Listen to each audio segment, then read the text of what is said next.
안녕하세요. 오늘도 사연 살롱을 찾아주셔서 감사합니다. 저는 서울에 사는 30대 중반 여성입니다. 어렸을 때 라디오 사연도 보내본 일이 없었는데 이렇게 제 이야기를 글로 쓰려니까 참 긴장이 되네요. 제가 이렇게 안 하던 행동을 하는 이유는 최근에 제 인생이 엄청난 변환점을 맞게 되었기 때문인데요. 제 주변 사람이 바뀐 것뿐만 아니라 저라는 사람 자체도 전과는 180도 다른 사람이 되어버렸거든요. 얼마 전 새로 사귀게 된 친한 분이 여기 사연 살롱에서 다양한 사연들을 듣는 걸 보고 저도 이렇게 제 사연을 적어보게 되었어요. 옆에서 어깨너머로 듣다 보니까 재미도 있고 어떤 이야기들은 위로도 많이 받았기 때문이죠. 제 이야기가 여러분들께 위로가 될지 재미가 될지는 모르겠지만 그래도 되도록이면 좋은 영향을 받게 되시길 바랍니다. 사실 적은 조금 부유한 환경에서 자랐어요. 저희 아빠는 어깨분들이라면 어느 정도 아시는 그런 식품 사업을 하셨거든요. 하지만 그렇다고 TV에 나오는 그런 부잣집은 아니고 그저 조금 잘 사는 중산층이었죠. 성장 과정에서도 특별히 부족한 것 없이 자랐고요. 저는 큰언니랑 그 밑으로 오빠 둘을 둔 사남매 중 막내딸인데요. 큰언니와 둘째 오빠는 저와 나이 차이가 꽤 나서 저는 주로 막내 오빠랑 같이 자랐어요. 그래서 보편적으로 생각하는 막내딸 이미지보단 오빠 밑에서 자란 털털한 여동생 이미지에 더 가까웠죠. 타고난 기질도 여성스러운 것과는 거리가 멀었고 독립심이 강한 편이었어요. 그래서 발레를 하는 큰언니와 바이올린을 하는 둘째 오빠처럼 부모님께서는 저도 어려서부터 피아노나 무용학원에 보내셨는데 저는 오히려 그걸 계기로 지금의 직업을 갖게 되었답니다. 바로 사운드 엔지니어죠. 저는 음악 작업을 할 때 사용되는 기계에 더 호기심이 가고 재미있더라고요. 그리고 대학교 때부터 선배나 지인으로부터 일을 받아 이 업계에 뛰어들었고 자취방 보증금을 제 손으로 직접 모아서 독립을 하게 되었어요. 제 나름대로 자부심이라면 자부심인데 저는 그때 이후로 한 번도 부모님께 손을 벌려본 적은 없었답니다. 더 큰 집으로 이사를 해 작업실을 차릴 때에도 비싼 장비값이나 기구들까지 제가 번 돈으로 마련했어요. 물론 제가 남들과는 출발선 자체가 달랐던 건 맞지만 그래도 남들이 보는 것만큼 그렇게 온실 속 화초처럼 자란 건 아니라는 거죠. 남자 같은 성격에 비해 저는 연애도 꽤 해봤어요. 5번의 연애를 했었는데 6개월 만에 헤어지기도 하고 4년 넘게 사귀기도 하는 등 다양한 연애를 해봤어요. 하지만 뭐랄까요. 다른 여자들에 비하면 남자에게 목을 매는 편은 아니었어서 그 누구와도 결혼까지 생각해 본 적은 없었죠. 20대 후반에 마지막 연애를 마치고 한동안 남자를 만나지 않았는데 그저 그 시기에 제 커리어에 더 집중하고 싶어서였어요. 하지만 저희 부모님과 언니 오빠들 눈에는 그렇지 않았나 봅니다. 한 번은 저희 엄마가 단도직입적으로 물어보셨어요. 하은이 너 아직도 만나는 남자 없니? 그 동훈이? 걔랑 헤어진 지가 벌써 3년이 넘었잖아. 아직 새로운 연애는 안 하는 거야? 뭐 요즘에는 일이 너무 바빠서 집 밖에 잘 나오지도 않고 맨날 만나던 사람만 만나는걸. 새로운 누군가를 만나야 인연이 생기든지 말든지 할 텐데 지금은 그럴 일이 없어. 뭐? 벌써 네 나이가 몇인데 그런 얘기를 그렇게 태평하게 해. 엄마 친구들 중에서 자식들 노총각 노처녀인 애들은 꼭 너처럼 그렇게 말한다더라. 너도 그러다가 나이만 먹고 노처녀 돼 이거사. 그래도 나 아직 20대인데 뭐. 엄마, 요즘은 너도 나도 결혼을 늦게 하거나 안 해서 그런 건 하나도 문제될 게 없어. 그걸 지금 말이라고 하니? 저는 결혼이야 하면 하는 거고 안 하면 안 하는 거라고 생각했는데 부모님은 그런 절 엄청 심각하게 보시더라고요. 큰언니와 둘째 오빠도 마찬가지였고요. 엄마한테 한 소리를 들은 것인지 그날 이후로 저는 언니 오빠를 따라 이런저런 모임에 끌려다니게 되었어요. 일핑계를 대려고 해도 집까지 찾아와서 코치코치 캐묻는 통에 거짓말도 제대로 할 수 없었죠. 결국 언니 오빠한테 꼼짝없이 끌려다니게 되었답니다. 아니 언니 이러는 게 더 악영향이라니까? 내가 뭐 연애를 한 번도 안 해본 것도 아니고 만날 만큼 만나봤는데 이렇게 강제로 데리고 다닌다고 해서 효과가 있겠냐고. 네가 네 입으로 그랬다며 새로운 사람 만날 일이 없다고. 그리고 몇 년 전에 누구를 얼마나 어떻게 만났는지 그런 게 뭐가 중요하니? 현재가 중요하지. 너 그대로 가만히 일만 하다가는 꼼짝없이 솔로로 30 넘겨. 언니도 30 넘어서 결혼했잖아. 시끄러 이거 자. 언니는 제 말은 가볍게 귓등으로 넘기고 계속해서 저를 데리고 다녔어요. 둘째 오빠 역시 마찬가지였고요. 언니 오빠가 저를 데리고 다니는 동안 저는 정말로 30을 넘기게 되었죠. 그런데도 여전히 만나는 사람은 없었어요. 아, 안 생기잖아. 지금 몇 년째 이러고 있는데. 네가 좀 살갑게 말 좀 하고 여자처럼 굴든가. 넌 여자애가 머리도 한 번을 기르는 적도 없고 맨날 뚱한 표정이고 누가 널 데려가겠냐? 그것도 많이 참은 거거든. 오빠 친구들 하나같이 느끼하고 재수없어. 저 배은망덕한 자식 저거 기껏 데리고 다녔더니 그게 오빠한테 할 소리냐? 아는 게 아니라 정말 언니 오빠들과 함께 만나는 사람들은 저에겐 너무나 불편하기 그지없는 사람들이었어요. 발레리나인 언니와 바이올리니스트인 오빠의 지인들은 저에겐 너무나 어색하기만 했죠. 하나같이 저희보다 월등히 잘 사는 부자였고 몇 개 국어를 구사할 줄 아는지 은근히 경쟁을 하거나 코스피가 어쩌고 주식이 어쩌고 하는 어려운 말들만 장황하게 해댔거든요. 거진 3년이 넘게 그런 사람들만 만나다 보니 오히려 격하게 혼자 있고 싶더군요. 그냥 차라리 그 기간 동안 혼자 커리어에나 집중하며 사는 게 나았겠다는 생각이 100번, 1000번도 더 들었을 정도로요. 그런데 인연은 정말 신기한 타이밍에 찾아오더라고요. 하루는 여느 때처럼 지루하기 짝이 없는 연주회를 보고 뒤풀이에 참가했는데요.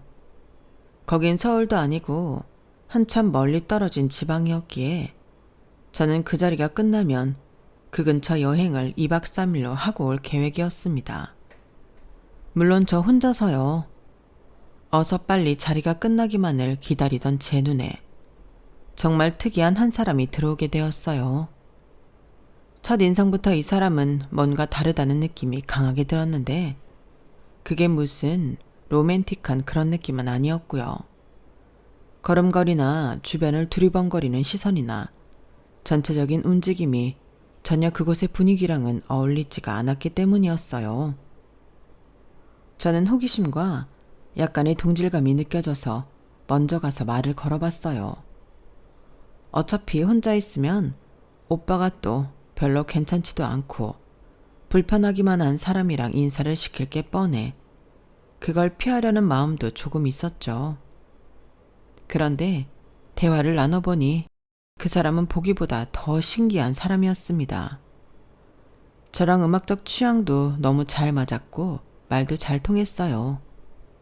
직업을 물어봤더니 특이하게도 청음샵 직원이라고 하더군요. 청음샵 직원이요? 그쪽이 운영하는 게 아니라요?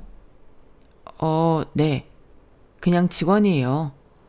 아, 죄송해요. 제가 너무 질문이 무례했죠? 여기가 워낙 대단하신 분들만 있어서 조금 놀랐네요. 그런데, 여기는 어떻게 오시게 된 거예요?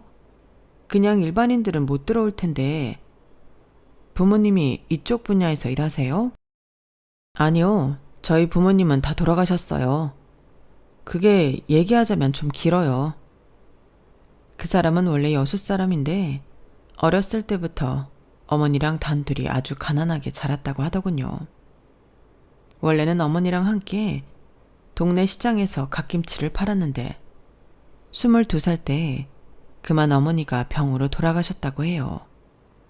돌아가시면서 어머니가 어떻게든 도시로 가서 살으라고 한 덕에 그 사람은 장례를 다 치르자마자 도시로 올라와 무작정 일용직 알바를 하며 살았다고 합니다.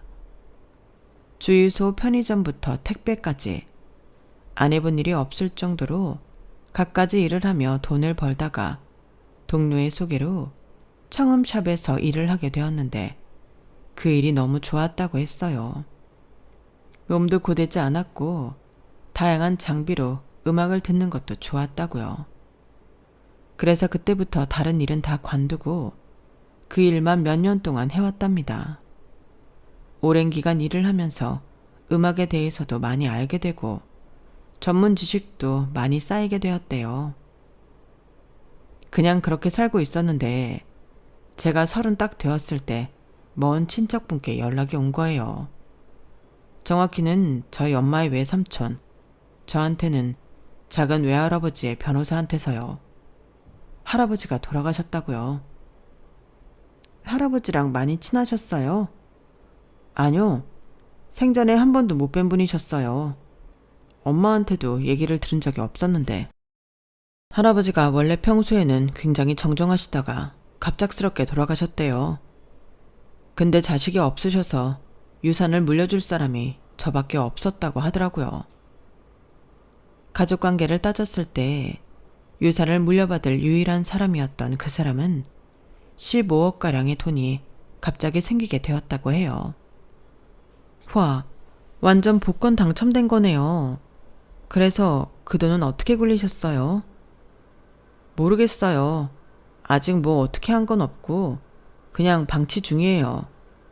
살면서 통장에 5천만 원도 찍혀본 적이 없는데 갑자기 15억이 찍히니까 쓰기가 무섭더라고요. 지난 3개월 동안은 그냥 평소처럼 살았어요. 여기는 저한테 상속 처리해주신 변호사님 추천으로 오게 된 거고요. 제가 진짜 돈 쓰기 괜찮은 곳 알려드릴까요? 아, 종목 추천해 주시게요? 혹시 닭발 좋아하세요? 제가 오늘 여기 끝나면 원래 혼자 가려고 했었는데 같이 갈래요? 이 근처에 유명한 맛집이 있다더라고요. 어딘데요? 한번 봐봐요. 그 남자는 제가 찾아놓은 지도를 잠깐 보더니 에이, 여기 별로 맛이 없어요. 제가 이 근처 맛집 다 돌아다녀 봤거든요. 여기 말고 제가 아는 곳으로 갑시다. 믿을 수 있는 거예요? 제가 여기서 7년을 살았어요. 웬만한 닭발, 족발, 곰탕, 게장 맛집은 다 꿰고 있다고요. 저희는 그 자리가 파하기도 전에 둘이서 빠져나왔답니다.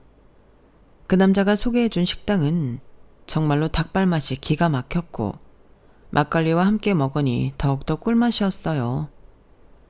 마음이 잘 맞는 사람을 만나 맛있는 음식을 먹으며 얘기하니 저는 시간 가는 줄 모르고 수다를 떨었죠.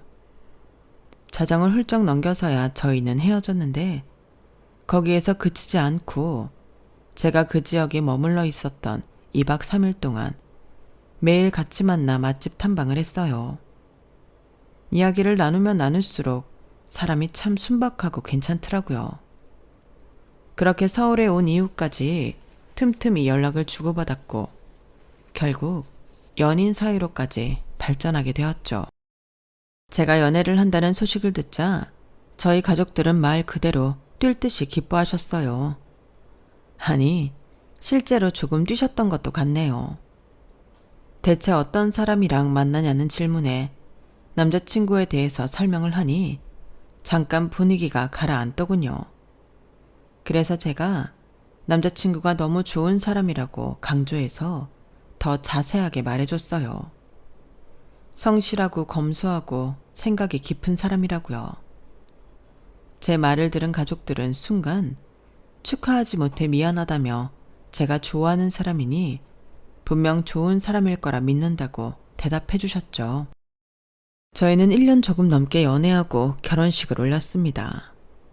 그때까지 저랑 처음 만났을 때처럼 청음샵 직원으로 똑같은 생활을 유지해 나가던 남편은 결혼과 동시에 서울로 올라오며 그동안의 생활을 전부 정리했어요.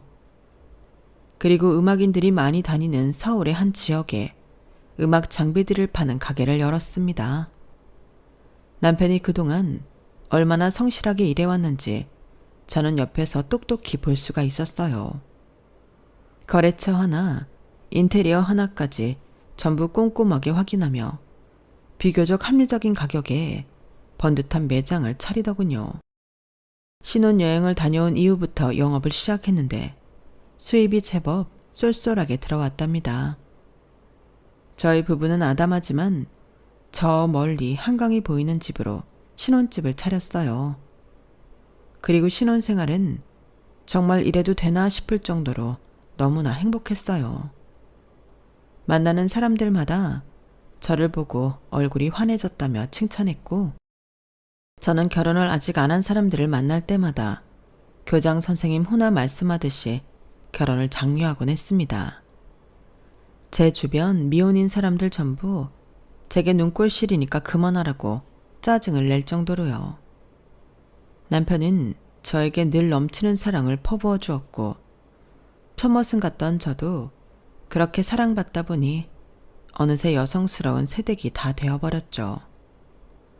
그렇게 행복한 시간은 어느새 1년이나 지나게 되었고, 저희는 결혼 기념일에 대만 여행을 가서 로맨틱한 시간들을 보내고 왔답니다. 대만을 다녀온 지 약 한 달 정도 지났을 때인 것 같아요. 식사 중이었는데 막내 오빠한테서 전화가 온 거예요. 이 오빠는 저에게 무슨 중대한 일이 아닌 이상 연락을 잘 안 하는데, 전화를 받자마자 오빠는 있는 대로 짜증을 부리며 말을 했어요. 그런데 그 말의 내용이 도저히 믿기지가 않았죠. 아이씨, 네 남편 뭐야? 뭐 오늘 준다고 오늘 오래서 왔더니 가게 문 닫아쳐 있고 전화도 안 받고, 그리고 왜 어디 동네 골프장에서 갑질하고 다니고 지랄이야. 지금도 골프 치러 갔나 보구만. 다 늙어서 지랄이 뭐냐 지랄이. 격 떨어지게. 그리고 뭐가 어쨌다고? 네 남편이 모지라. 지금 네 남편 매장 왔는데 여기 고소장 꽂혀 있다고. 뭐? 저는 막내 오빠에게 당장 고소장 내용을 전부 사진으로 찍어 보내라고 했어요. 얼마 후 오빠에게서 온 사진들을 보고 저는 굉장히 크게 놀랐습니다. 고소장의 내용은 남편이 골프장에서 영업 방해를 하고 직원들에게 폭언과 성희롱 발언을 했다는 거였죠. 그러면서 남편이 있던 말을 그대로 큰 따옴표까지 쳐가며 적어두었는데, 저는 평생 입 밖에 내본 적도 없는 단어들이었어요. 무슨 어디 비싼 데 가서 그런 것도 아니고 동네 골프장에서 그딴 행동을 했다는 겁니다. 고작 서비스 좀 안 해줬다고요. 일 때문에 경기도 외곽 지역에 잠시 나와 있던 저는 일이 끝나자마자 초스피드로 서울로 올라왔어요.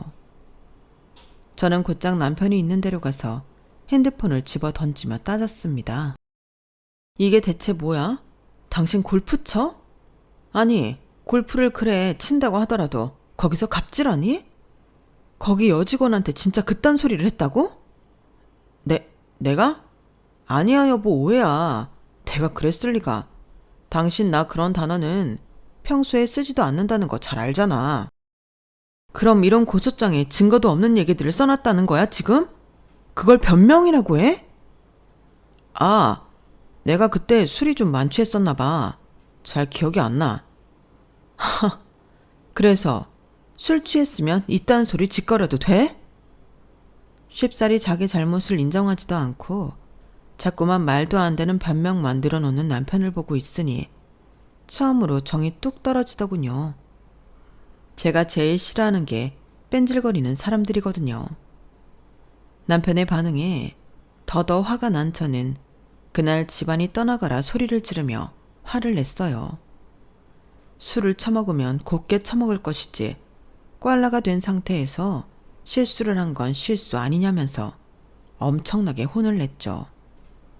물론 처음부터 소리를 지른 건 아니었는데 자꾸만 남편 놈이 미꾸라지처럼 눈점을 흐리고 뺀질거리는 거예요. 그런 모습을 보고 있자니 결혼하고 나서 1년 막 넘었을 뿐인데 이 사람의 밑바닥을 제대로 목격한 것 같아 더욱 화가 났고 배신감마저 들었어요. 저는 남편에게 단 한 번도 보여준 적 없었던 무서운 얼굴을 하고 남편의 뺀질거리는 소리를 전부 들은 채도 하지 않았습니다. 그저 무표정으로 노려보고 있을 뿐이었죠. 그러자 남편은 제 분위기가 심상치 않음을 느꼈는지 슬금슬금 태도를 바꿔서 진지하게 사과를 하더군요. 미안해 여보. 내가 술 먹고 실수를 제대로 했어. 어쨌든 술을 먹었든 안 먹었든 기억이 나든 안 나든 다른 사람에게 이런 언행을 저질렀다는 것 자체가 잘못인데 사과 안 해서 미안해. 사실 내가 서울에서 알게 된 친구들이랑 자주 가는 골프장인데 우리가 정말 거기 단골이거든. 그런데 그 골프장에서 우리한테는 한 번도 서비스 얘기 같은 거 한 적 없었는데 다른 손님한테 서비스 주는 걸 내가 한번 봤었어. 술 취하다 보니까 나도 모르게 그게 마음에 남아있었는지 실언을 한 것 같네. 이런 모습 보여서 당신한테도 너무 미안해. 내가 내일 찾아가서 정중하게 사과도 드리고 고소는 취하해달라고 보상할 부분은 보상하겠다고 잘 말씀드려 볼게. 당신한테 피해가는 일 없도록. 그리고 다시는 그런 짓 안 할게. 아니, 정신이 잃을 만큼 과음하지 않을게. 남편이 그렇게 진지하게 제대로 된 사과를 하니 마음이 조금 풀렸어요. 저는 이만 화를 풀고 알겠다고 마지막까지 어떻게 처리하는지 지켜보겠다고 했고 그 다음날 남편과 함께 그 골프장을 찾아가 남편이 사과하는 모습도 다 지켜보았습니다. 남편은 자기가 한 말 그대로 사장님께 정중하게 사과를 하고 소정의 선물과 보상금까지 건네드렸어요. 여자 직원은 출근 시간이 아니라 저는 보지 못했지만 나중에 남편이 여직원에게도 사과를 하고 왔다고 저에게 보고를 했죠. 그 사건은 그렇게 일단락 되었어요. 그 이후로도 남편은 제 앞에서 최대한 언행을 조심하려고 했고 특히 서비스직에 종사하는 분들께는 친절하게 대하려고 노력하는 모습을 보이더라고요. 남편이 그렇게 자기 잘못을 반성하고 스스로 변화된 모습을 보이니 저도 전처럼 다시 남편과 잘 지낼 수 있게 되었어요. 그런데 남편은 또 한 번 저를 크게 실망시켰어요. 전처럼 엄청난 사고를 친 건 아니었어서 오히려 더 머리가 아팠죠. 어떻게 된 일이었냐면요. 하루는 저희 큰언니가 겨울 외투가 필요하다고 해서 압구정에 있는 백화점을 갔어요. 남편도 마침 쉬는 날이라 같이 갔죠. 여러 매장을 돌아다니며 외투를 고르는데 남편은 시종일관 가격표만 쳐다보는 것 같더라고요. 본인이 사주려고 그러는데 너무 비싸서 고민인 건가 싶었죠. 어차피 언니나 형부가 돈이 많아 사줄 필요 없다고 말을 하려고 했는데 언니가 계속 옆에 있어서 말할 타이밍을 못 잡고 있었어요. 언니는 고가의 브랜드에서는 마음에 드는 걸 못 찾다가 일반적인 브랜드 매장에서 마음에 드는 걸 찾았어요. 무난한 기본 디자인이었지만 언니한테 핏도 잘 맞고 특히 톤이 언니 피부톤이랑 잘 어울려서 얼굴이 확 화사해졌죠. 언니와 저는 드디어 찾았다며 계산을 하려는데 남편이 그런 저희를 말리더군요. 그런데 이거 너무 저렴한 거 아닌가요? 아까 땡땡에서 입어보셨던 거랑 거의 비슷한 것 같은데 그걸로 사시 그러셨어요. 아니야, 같은 베이지색이라도 그건 너무 칙칙해서 별로였어. 얘가 훨씬 화사하고 언니랑 잘 어울리잖아. 왜요? 이거 별로예요? 난 마음에 드는데? 원래 겨울 외투는 금액에 투자하는 것만큼 가볍고 따뜻하다고 들었거든요. 이번 겨울도 또 엄청 추울 거라고 벌써부터 막 그러니까. 그러지 마시고 거기 브랜드에서 한 번 더 입어보시고 비교하는 건 어떠세요? 지금 입은 그거 안 무거우세요? 안 무거운데요. 저는 조금 당황했지만 그래도 남편의 말도 일리는 있었고 우리 언니를 신경 써주려는 마음인 것 같아서 가만히 있었어요. 하지만 저희는 이미 2시간 동안 쇼핑을 하느라 피곤한 상태였고 제 눈에는 언니가 입은 코트가 훨씬 잘 어울렸을 뿐더러 사실 그 옷도 충분히 가볍고 재질이 좋았어요. 그런데 적당히 하고 넘어갈 줄 알았던 남편이 끝까지 고집을 부리는 거예요. 그래서 결국 저희는 그 옷을 잠시 벗어두고 남편의 말대로 땡땡 매장으로 향했죠. 언니도 피곤한 얼굴이었지만 그래도 남편이 신경 써주면서 말을 하니 들어주는 것 같았어요. 그런데 가는 길에 누군가가 남편 어깨를 치면서 야, 너 여기 웬일이야? 하면서 말을 거는 겁니다. 우렁찬 목소리에 저랑 언니는 깜짝 놀랐죠.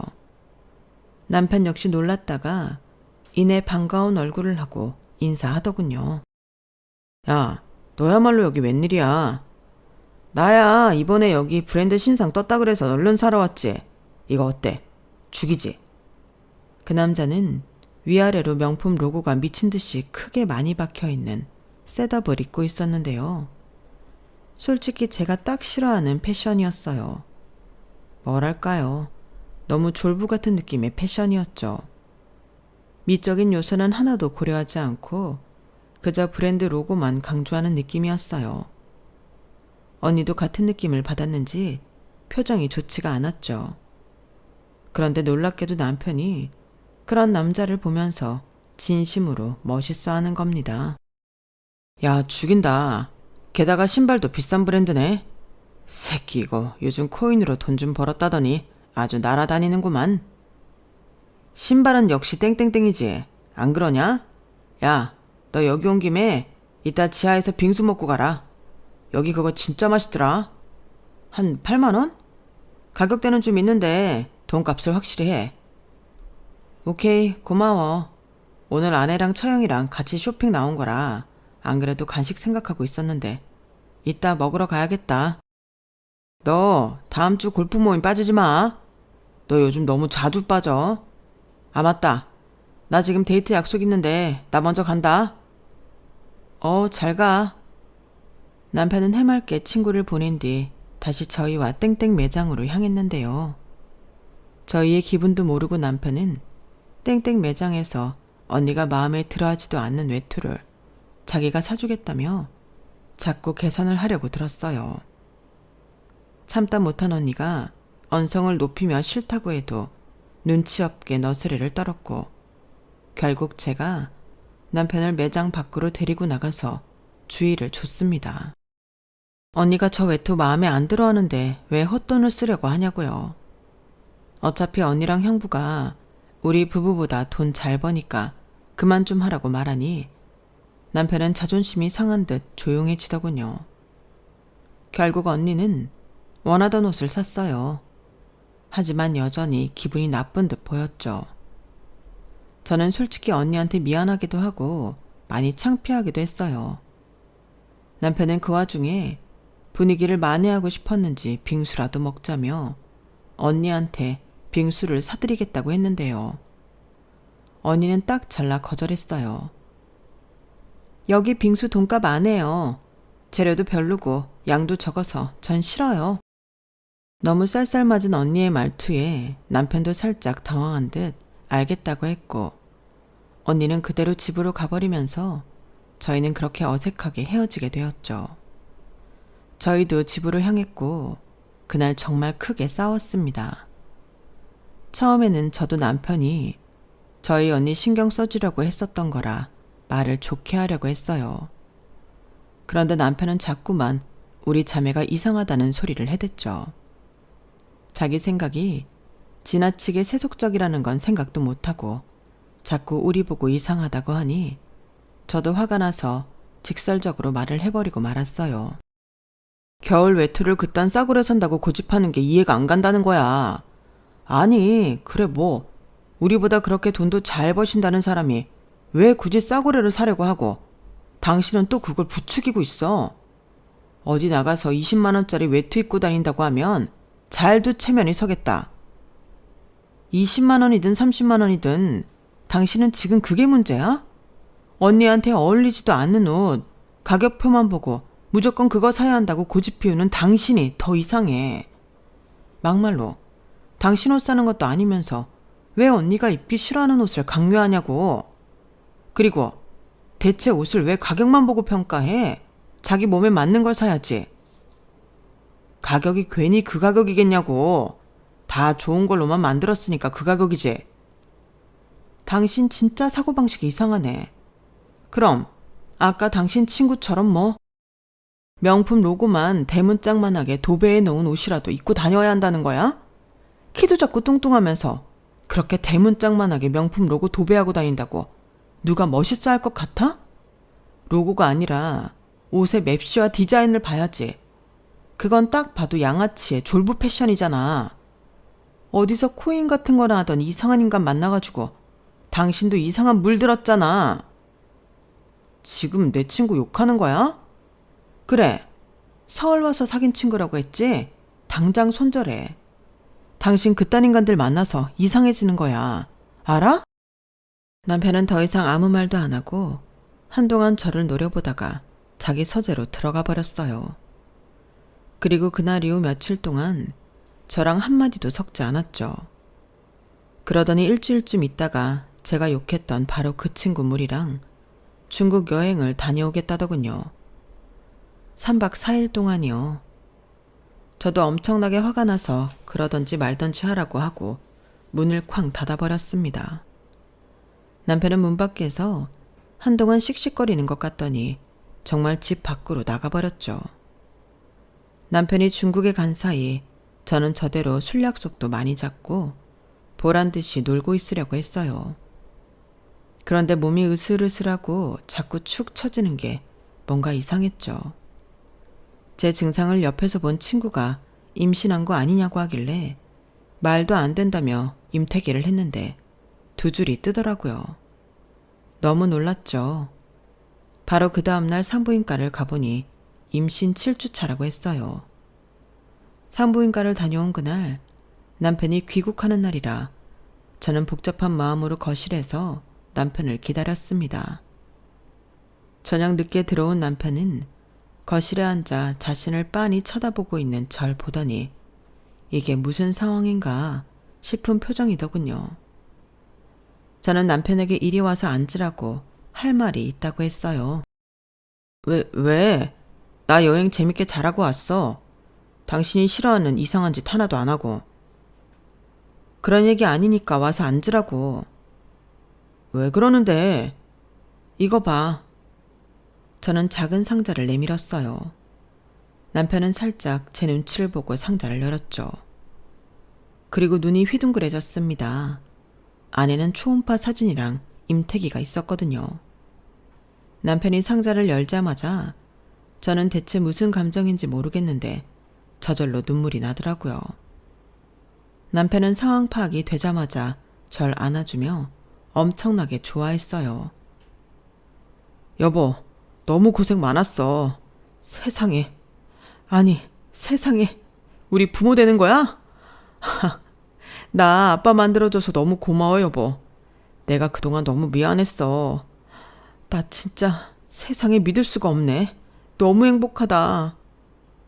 남편을 보니 남편 역시 눈물이 그렁그렁 맺혀 있었어요. 저희는 그렇게 서로를 안아주고 눈물을 흘렸고 그간의 악감정을 전부 풀고 전보다 더 돈독해지게 되었죠. 소식을 들은 온 가족이 엄청나게 축하해줬어요. 남편과 저는 매일 아기 방을 꾸미고 병원을 꼬박 같이 다니며 행복하게 아기를 기다리고 있었어요. 남편은 그동안 만났던 친구들의 연락을 전부 무시하고 저에게만 집중했죠. 제가 뭐가 먹고 싶다고 하면 새벽이라도 나가서 어떻게든 구해오는 등 엄청나게 잘해줬어요. 그렇게 시간이 흘러 저는 잔뜩 부푼 배를 안은 채 임신 8개월 차가 넘어가고 있었어요. 출산 예정일이 코앞이었고 임신 사실을 알게 되자마자 일을 줄여왔기에 그땐 일이 거의 없어 집에 혼자 있는 시간이 많았죠. 남편은 매장으로 출근을 하고 여느 때처럼 집에 혼자 있던 어느 날 집으로 등기 우편이 하나 오더군요. 해외에서 배송된 등기 우편이었죠. 대체 뭔가 싶어서 열어봤는데 온통 알아듣지 못할 중국어 서류들이었어요. 너무나 불길한 느낌이 들었죠. 초음파 사진이며 저처럼 임신을 한 여자 사진이며 결국에는 남편의 외도 증거들이 무더기로 나오더군요. 클럽에서 여자랑 스킨십을 하는 사진, 호텔방에서 같이 있는 사진, 또 다른 민망한 사진이 한 움큼 나왔어요. 그리고 모든 사진 속의 여자가 같은 여자였죠. 날짜를 보니 제가 임신 사실을 알았던 그 시기에 남편이 자기 친구들과 중국 여행을 갔던 그 시기였어요. 중국어를 한 글자도 모르는 저였지만 이 우편물의 의도는 정확히 알겠더군요. 남편의 아이를 임신하게 되었으니 책임지라는 소리였죠. 너무 배신감이 들고 기가 차니 눈물이 나오는 게 아니라 웃음이 나오더군요. 그런 강도의 배신감과 분노는 처음 겪어봐서 너무나 생소한 느낌이었어요. 진부한 표현 같지만 정말 숨도 제대로 쉬어지지가 않았죠. 그런데 너무 큰 충격을 받아서였을까요? 갑자기 배가 너무 아픈 겁니다. 출산 예정일은 한 달 반이나 남았는데 진통인지 뭔지 모를 엄청난 고통이 느껴졌죠. 저는 겨우 핸드폰이 있는 곳으로 기어가서 작은 오빠에게 전화를 걸었어요. 오빠는 평소처럼 퉁명스럽게 전화를 받았다가 제 목소리를 듣고 곧바로 당황하더군요. 뭐야? 너 어디야? 집이야. 남편한테 연락하지 말고 오빠가 여기로 와줘. 나 병원 가야 할 것 같아. 통증이 너무 심해. 저는 오빠한테 집 비밀번호를 알려주었고 오빠는 20분 만에 저희 집에 도착했어요. 저를 부축해서 일으키던 오빠는 제가 들고 있는 서류 봉투를 보았습니다. 이게 뭐야? 남편 외도 증거. 이거 좀... 알았어. 내가 처리할 테니까 일단 병원부터 가자. 저는 오빠 차로 병원을 갈 수 있었고 상태를 본 의사는 곧바로 분만 준비를 해야겠다고 했죠. 예상치 못했던 조산이라 무슨 일이 있었는지 물어보았는데 오빠가 옆에서 대신 조금 놀랄 일이 있었다며 적당히 둘러댔어요. 이후 소식을 들은 남편이 도착했고 마침 너무 통증이 심하고 남편도 꼴도 보기 싫었던 저는 남편의 머리카락을 사정없이 쥐어뜯었습니다. 내가 이렇게 고생하는데 내가 이렇게 아픈데. 미안해. 여보, 내가 뭐든지 다 할게. 미안해. 여보, 이거 좀. 저는 남편과 함께 비명을 지르며 분만실에 들어가기 직전까지 남편의 머리카락을 죄다 뜯어놓았고 정말 힘들게 출산을 했어요. 남편은 머리가 다 쥐어 뜯겨도 저희 아이를 보면서 눈물을 펑펑 흘리더군요. 제게 고생했다면서 사랑한다고 하는데 그 입술도 쥐어 뜯어놓고 싶은 걸 힘이 없어서 그럴 수가 없었네요. 너무 빨리 나와버린 아이는 바로 인큐베이터로 옮겼는데 다행히 심각한 문제는 없다고 하더군요. 온 가족이 병원에 모여서 그 소식을 듣고 놀란 가슴을 쓸어내렸네요. 작은 오빠한테 말을 들었던 것인지 저희 부모님은 남편과 얘기도 많이 하고 절 보고 대견하다고도 해주셨는데 큰언니와 큰오빠는 남편을 제대로 쳐다도 안 보고 절 안쓰럽게만 보았어요. 그리고 그날 이후로 최대한 시간을 내서 저에게 와주었죠. 언니랑 오빠가 번갈아 가면서 절 돌봐주러 오자 남편은 그저 막내딸 사랑이 대단하다며 감탄만 했습니다. 저희 남매들은 그런 남편을 속으로 한심하게 생각하면서 조용히 있었어요. 산후조리원에서 하루하루 힘들게 지내고 있는데 조리원을 나가기 며칠 전 언니가 와서 이제 준비가 다 끝났다고 얘기를 해주더군요. 하늘이가 증거 다 찾고 소장도 다 만들었대. 네가 준비되면 아무 때나 소장 날릴 수 있다더라. 언제든지 네가 말만 하면 돼.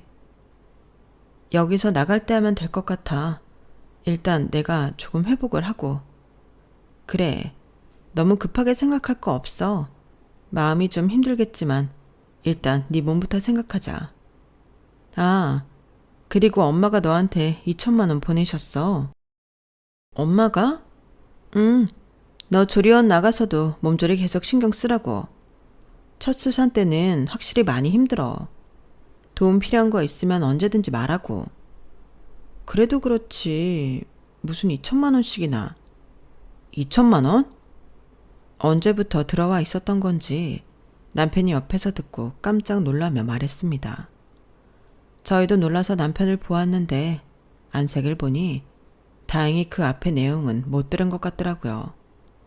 언니를 보며 아무렇지도 않게 바닐라 라떼 드시죠? 하며 커피를 건네는 걸 보면요.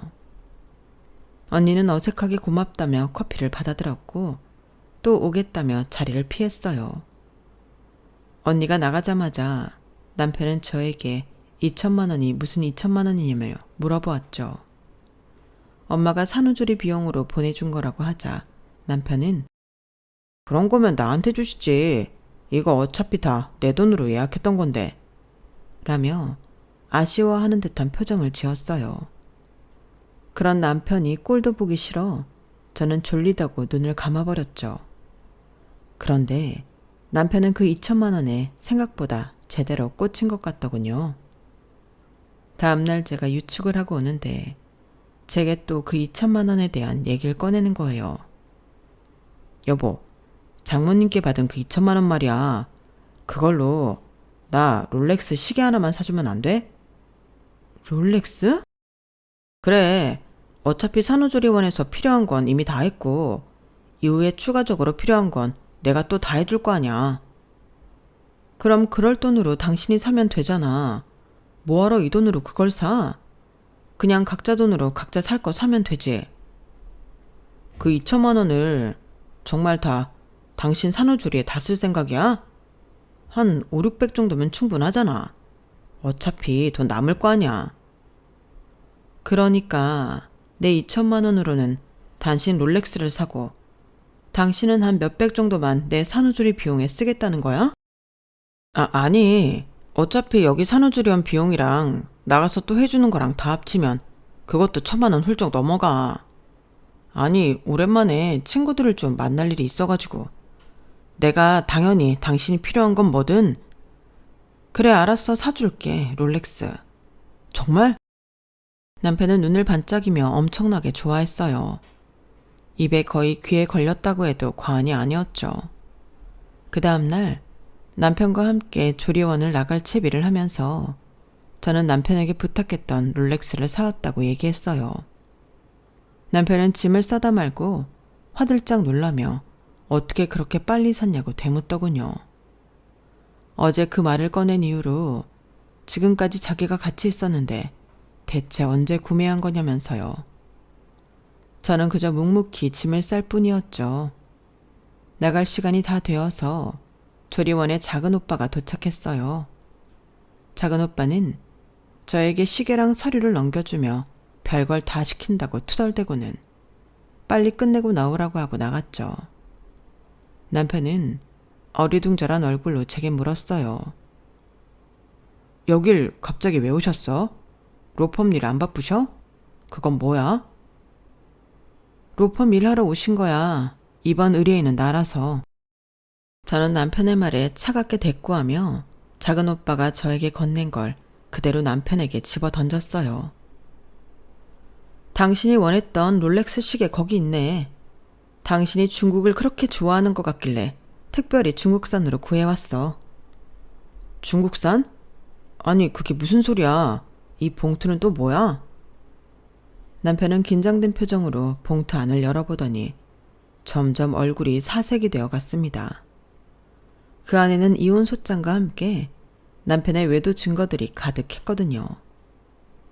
짝퉁 롤렉스 시계가 힘없이 바닥으로 툭 떨어지고 남편은 사시나무 떨듯 벌벌 떨었어요. 여보, 이건... 변명은 법정에서 해. 당신도 변호사 끼고 하든가. 나갈 시간 다 됐다. 난 갈게. 어딜 가? 그럼 당신이랑 같이 가? 당신은 이제 바쁘게 살아야 할걸? 우리 오빠 애견할 변호사 찾기가 쉬운 줄 알아? 그 좋아하는 롤렉스 차고 24시간 발바닥에 땀나도록 뛰어다녀도 힘들 거야. 잘해봐. 저는 남편을 두고 산후조리원을 나와 작은 오빠 차로 향했는데요. 뒤늦게 정신이 났는지 남편이 절 뒤따라와서 제 앞에 무릎을 꿇더군요. 다 큰 어른 남자가 눈물까지 그렁그렁 하면서요. 여보, 정말 미안해. 내가 다 잘못했어. 진짜 딱 한 번 있었던 일이야. 그때는 나도 화가 나서. 그게 아니고 나는 정말 당신밖에 없어. 이 여자 이거 어차피 술집 여자라. 저 애가 내 애란 증거도 없어. 같이 간 친구들, 걔네도 이번에 한 번만 만나고 2번 다시 어울리지 않으려고 했던 거야. 앞으로 못 만난다고 말하려고 했던 거라고. 제발, 여보, 나는 진짜 당신밖에 없어. 정말이야. 그걸 내가 어떻게 믿어? 나랑 한번 싸웠다고 밖에 나가서 딴 년이랑 뒹구는 사람 말을 내가 대체 어떻게 믿냐고. 당신 같으면 믿어질 것 같아? 허튼 소리 하지 말고 떨어져. 난 이제 당신 같은 인간이랑 같은 공간에 있는 것도 싫으니까. 여보, 아니야. 제발 한 번만 믿어줘. 내가 진짜 죽을 죄를 지었어. 다시는 이런 실수 평생 하지 않을게. 저는 울고불며 저한테 매달리는 남편을 뿌리치고 친정 집으로 향했어요. 그리고 부모님의 보살핌을 받으며 몸을 마저 풀고 아이를 키워나갔죠. 그 사이 작은 오빠는 수월하게 이혼 절차를 밟았고 기대 이상의 위자료와 양육비를 받아내줬어요. 틱틱거리기는 해도 이럴 때 보면 오빠는 오빠구나 싶었네요. 저희 부부는 그렇게 이혼을 하게 되었답니다. 남편은 가지고 있던 재산의 반 이상이 날아갈 정도로 큰 피해를 입게 되었죠. 하지만 남은 돈으로 먹고 사는데 지장은 없을 겁니다. 앞으로 약 20년 동안 지불해야 하는 양육비도 예전처럼 성실하게 일해서 돈을 번다면 잘 감당할 수 있을 테죠. 그런데도 남편은 왜인지 매일마다 저에게 문자를 해대고 있어요. 자기가 정말 잘못했다면서요.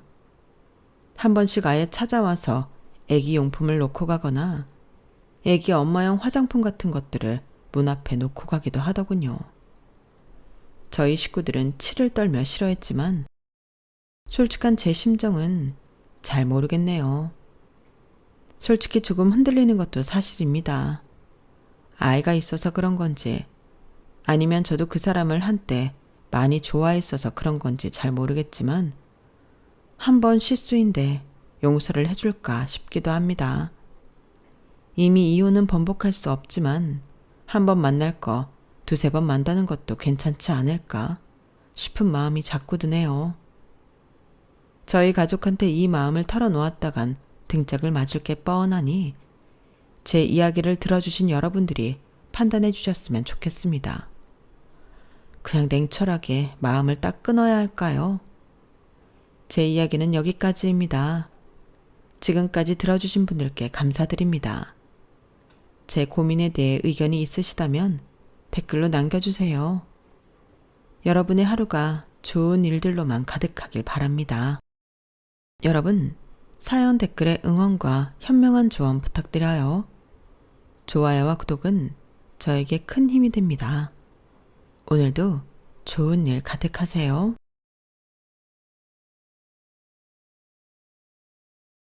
안녕하세요. 오늘도 사연 살롱을 찾아주셔서 감사합니다. 누구든 저의 출생 이야기를 들으면 저를 가엾고 안타까운 시선으로 쳐다봅니다. 하지만 지금의 새 부모님 밑에서 이렇게나 좋은 건 먹고 보고 경험하며 살아왔던 이야기를 꺼내면 모두 경이로운 눈빛으로 저를 보죠. 태어날 때부터 세상에게 버림받았던 저를 이렇게 좋은 사람으로 성장하게 해주신 저희 아빠, 엄마에 대해서 여러분께 들려드리고 싶네요. 저는 저를 낳아주신 부모님에 대한 기억이 전혀 없어요. 그래서 오히려 그분들이 그립지도 밉지도 않아요. 버려져 있는 갓난 아기를 한 수녀님이 돌봐주시다 보육원에서 생활하게 되었어요. 버려지는 것이 무엇인지 고아라는 것이 뭔지도 모르는 저는 그냥 어린 아이였어요. 제 또래 아이들과 장난치고 놀고 밥 먹고 잠자는 게 제 일상의 전부였죠. 가끔 자원봉사자들이 와서 저희와 놀아주고 선물도 주고는 하셨어요. 그 중에서도 저는 항상 그분이 오시는 날만 손꼽아 기다렸어요. 그분이 바로 지금의 저희 아빠예요. 처음부터 아빠라고 불렀던 것은 아니었어요. 다른 봉사자분들과 똑같이 선생님이라고 불렀죠. 한휘성 선생님. 한 선생님은 정말 좋은 분이셨어요. 그 많은 아이들 이름 한 명 한 명 다 외우시고 항상 다정하게 불러주셨어요. 그리고 항상 저희가 기죽지 않게 얼마나 사랑스럽고 축복받은 아이들인지 잊지 않고 계속해서 이야기해주고는 하셨어요. 보육원의 아이들 모두 한 선생님을 좋아했지만 저는 정말 많이 선생님을 좋아했어요. 그 어릴 때도 한 선생님을 보며 이런 생각을 하고는 했거든요. 만약 나한테도 엄마 아빠가 있다면 이런 느낌일까? 한 선생님이 우리 아빠였으면 좋겠다. 그래서 저는 아주 적극적으로 선생님을 많이 따르기도 했어요. 그런 느낌을 선생님도 받았는지 저를 입양해 당신의 자녀로 크게 해주고 싶다는 속내를 보육원에 비쳤고 저는 그렇게 선생님의 6번째 자녀가 되었어요. 어진아, 어진이가 선생님이라고 부르고 싶으면 그렇게 해도 되고 아빠라고 부르고 싶으면 아빠라고 불러도 돼. 우리는 이제 한 가족이 된 거야. 우리 잘 지내보자. 저는 망설임 없이 아빠라고 곧잘 부르며 따랐고 5살 나이에 새 가족이 생겼어요. 아빠에게는 제 위로 5명의 자녀가 더 있었어요. 첫째 오빠와 둘째 언니는 아빠가 낳은 친자식이었고 셋째 언니, 넷째 오빠, 5째 오빠, 그리고 막내인 저까지 모두 보육원이나 고아원에서 입양해온 자식들이었죠. 갑자기 생긴 대가족에 저는 다가가기 망설였지만 천성이 착한 첫째 오빠와 둘째 언니가 집에 잘 적응할 수 있도록 많이 도와줬어요. 어진아, 괜찮아. 지금은 낯설겠지만 우리 모두 가족이야. 만약에 힘들거나 불편한 것 있으면 언제든 얘기해. 알았지? 나머지 언니 오빠들도 모두 모난 곳 없이 착해서 저는 금방 식구들과 융화될 수 있었어요. 보육원에서는 항상 아빠만 봤지만 집에 오니 엄마도 세상 너무 좋은 분이셨어요. 우리 어진이 손 씻고 밥 먹을까? 오늘 엄마가 어진이 좋아하는 치즈 스파게티 준비했어요. 보육원의 생활도 크게 나쁘지는 않았지만 정말 따뜻하고 좋은 사람들로만 가득 찬 이 집은 천국같이 느껴졌죠. 엄마와 아빠는 저희 남매가 입양하라는 사실에 움츠러들지 않도록 많이 배려해주고 누구보다 잘 챙겨주셨어요. 저희는 사회가 만들어준 또 다른 가족이 된 셈이죠. 나중에 한 사실이지만 아빠와 엄마는 저까지 입양할 계획은 없었다고 해요. 왜냐하면 그때 이미 아빠는 50살, 엄마는 44살이라는 적지 않은 나이였거든요. 게다가 제 위로 이미 5명의 자녀를 두기도 했었고요. 어쩌다 저까지 한 가족이 되어서 8식구가 탄생하게 된 거죠. 제가 들은 엄마는 아빠와 결혼한 뒤로 계속 전업주부였고 아빠는 완전 슈퍼맨이었어요. 똑똑하고 영리한 아빠는 일찍이 한 명문대에서 교육학 교수직을 맡고 계셨어요. 아빠와 달리 작은 아빠는 사업을 시작하셨고요. 그러다 작은 아빠의 회사 규모가 커지자 아빠에게 도움을 요청해 고문 자격으로 회사 운영에도 어느 정도 책임을 지고 계셨고요. 아빠의 그러한 노력으로 저희는 경제적인 면에서 크게 부족한 것 없이 잘할 수 있었어요. 저희가 살던 곳은 6남매가 각자 자기 방을 쓸 수 있을 정도의 추울 때는 따뜻하고 겨울 때는 시원하게 지낼 수 있는 큰 집이었어요. 남매들이 하고 싶어하는 공부들도 다 지원받으며 잘한 덕에 모두 자기 분야에서 알아주는 전문가가 될 수 있었죠. 그렇다고 저희가 사치스럽게 큰 것은 아니에요. 아빠와 엄마는 자만하지 말고 겸손하게 그리고 절약하며 살아야 한다고 늘 강조하셨어요.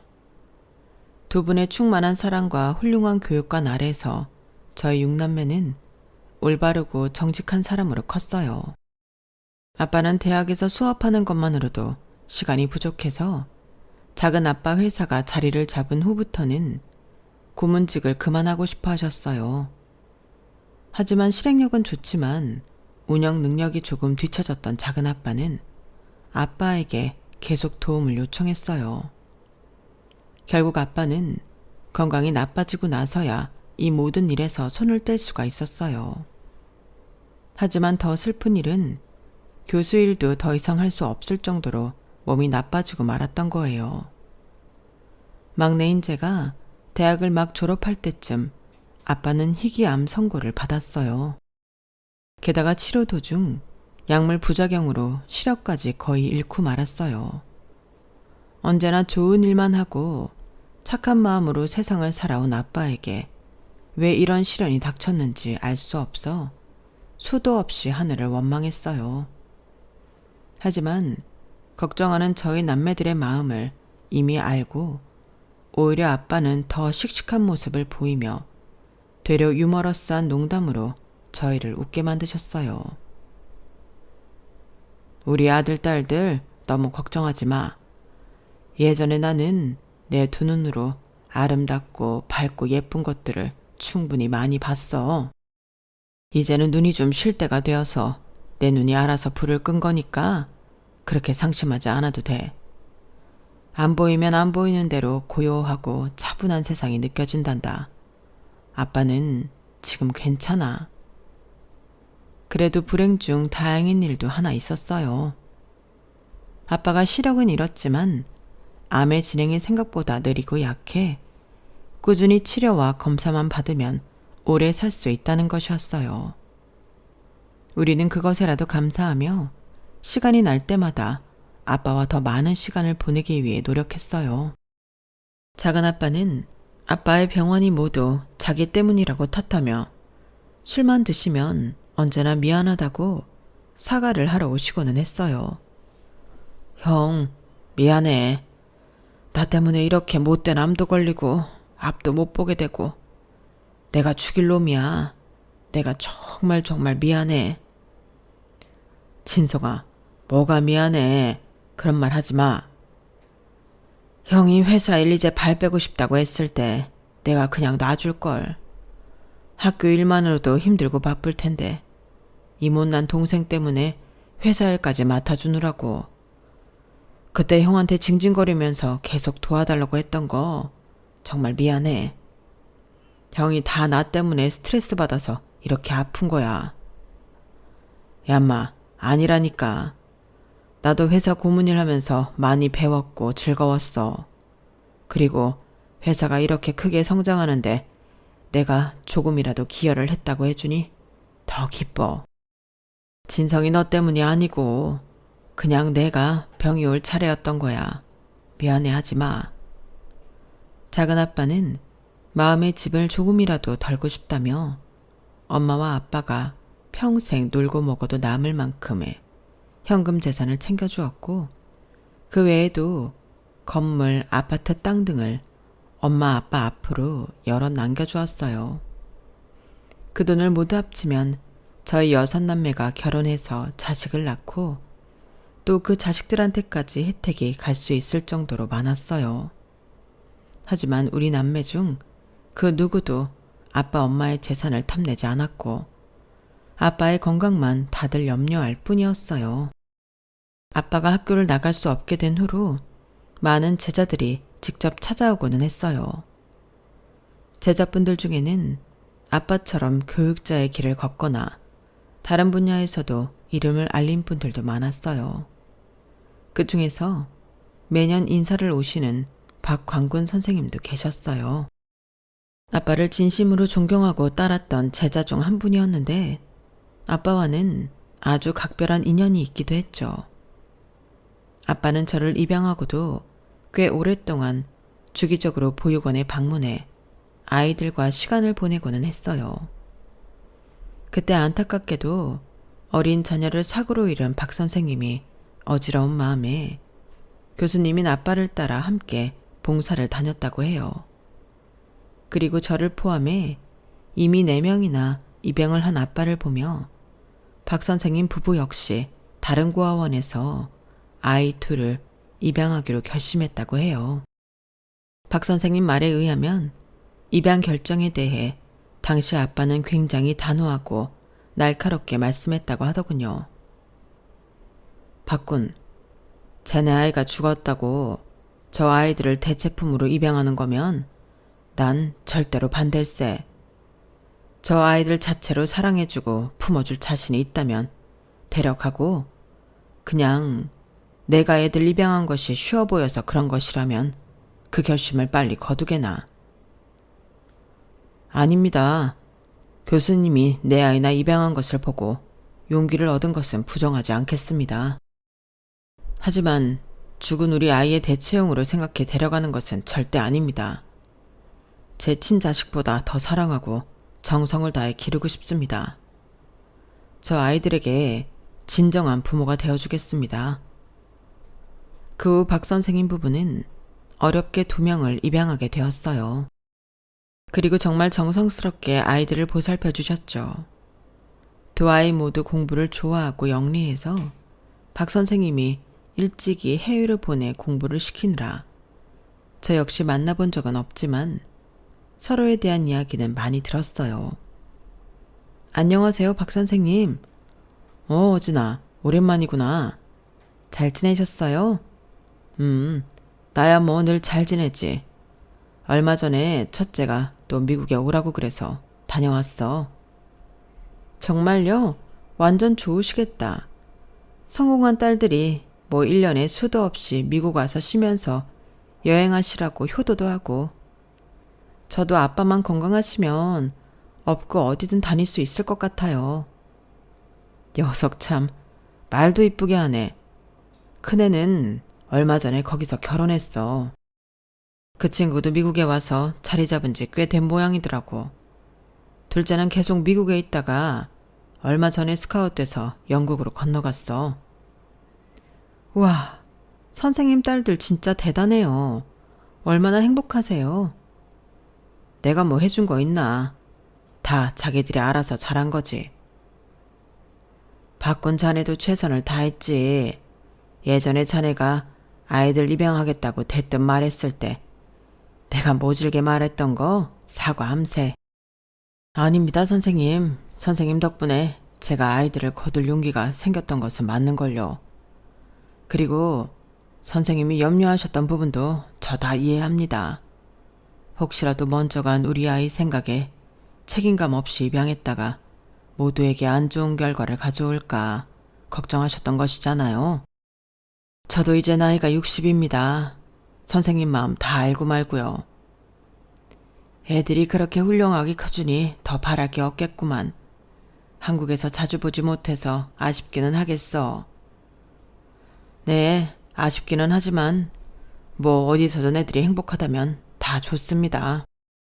박 선생님은 교육학을 배우다가 나중에 심리학 쪽으로 더 심도 있게 공부를 하셔서 당신이 졸업한 모교의 강단에 서시는 분이었어요. 똑같이 대학 교수가 되었다는 것에 용기 있게 새로운 가족을 읽었다는 면에서 참 아빠와 닮은 점이 많으셨죠. 박 선생님이 정말 훌륭하신 분이라 2 사람 모두 그렇게 잘 큰 거예요. 참 어지나.